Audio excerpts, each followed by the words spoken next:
আসসালামু আলাইকুম বন্ধুরা। তো কেমন আছো তোমরা? আমি আবারও চলে এসেছি তোমাদের মাঝে একটি নতুন ভিডিও নিয়ে। সো আজকে আমরা এখানে বেড়াতে এসেছিলাম আমার বড় আব্বুর বাসায় ঠাকুর লক্ষ্মীকুল। তো এখানে এসে ভাবলাম যে প্রাকৃতিক পরিবেশের সাথে তোমাদের মাঝে একটি কবিতা শেয়ার করা যাক। তো এখানে আমি কবিতাটির নাম দিয়েছি মায়ের শাসন। তো চলো সময় না নষ্ট করে কবিতাটি বলা যাক। ভালোবাসার ভাষা কখনো কঠিন, কখনো শাসনে লুকায় তার বিন্দু চিন। মা বলে রেগে, এটা করিস না বাপু, আসলে হৃদয়ে ঢেকে রাখে ভালোবাসার চাপু।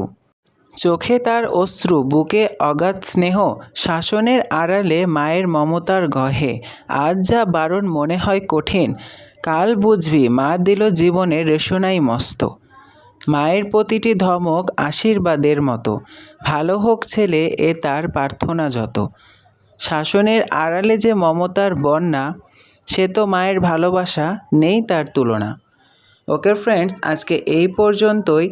আমার ভিডিও তোমাদের কেমন লাগে আমার কবিতাগুলো কেমন লাগে সেটাও কমেন্টের মাধ্যমে জানাতে ভুলবে না, এবং তোমরা আমার চ্যানেলে কী কী ভিডিও দেখতে চাও সেটাই কমেন্টের মাধ্যমে জানাবে।